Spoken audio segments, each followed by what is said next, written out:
The farm stir has entered the 35th day. All eyes are now on the 7th round of talks between the protesting farmers and the centre, scheduled at 2 p.m. today. All eyes are going to be on 2 p.m.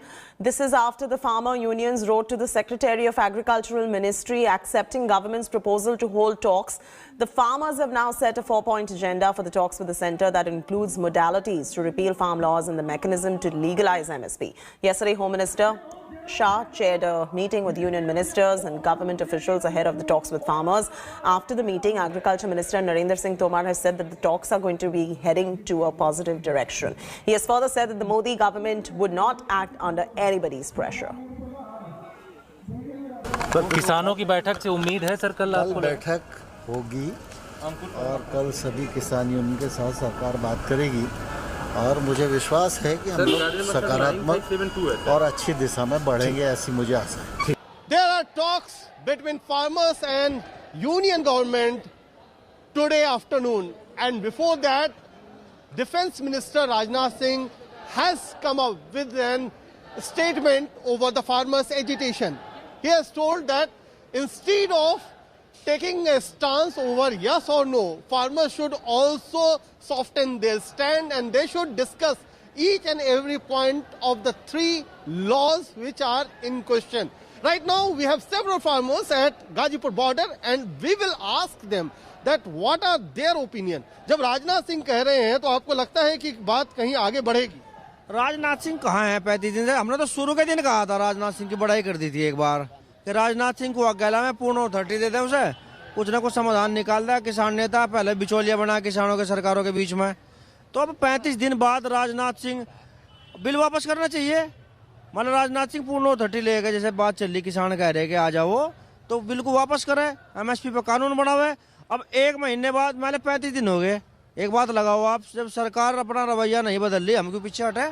हम पीछे नहीं हटेंगे। अब जहाँ वो कह रहे हैं कि बिंदुवार तरीके से करो, जो अच्छी चीजें उसको रख लो, जो बुरी चीजें उसको निकाल दो।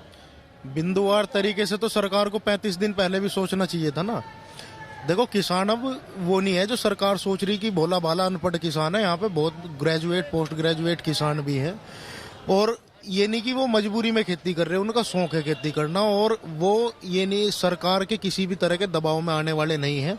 अब तो बात जब ही होगी तब पहले बिल वापस करो, उसके बाद बिंदुवार तरीके से आप किसान नेताओं को बुलाओ कि बताओ अब हम नया कानून बनाना चाह रहे, किस तरह बनावे, तभी वार्ता हल हो सकती है। ये Prime Minister Modi has time and again allayed the fears of the farmers, reiterating that the government is not shutting down any mandis herein.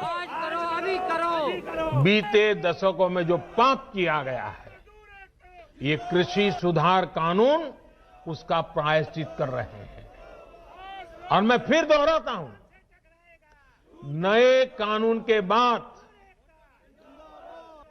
6 महीने हो गए, कानून लागू हो गया, हिंदुस्तान के किसी कोने में कहीं पर भी एक भी मंडी बंद नहीं हुई है। फिर क्यों झूठ फैलाया जा रहा है?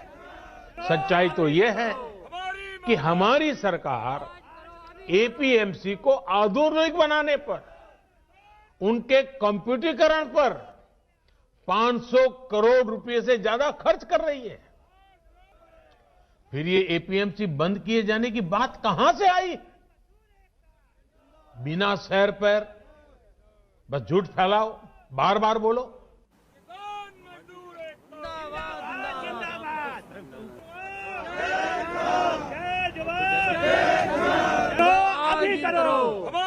Hi everyone, Preeti Chaudhary here. Hope you like this video. For latest news and analysis, like and subscribe to the India Today YouTube channel. And don't forget to press the bell icon to stay updated. Thank you for watching.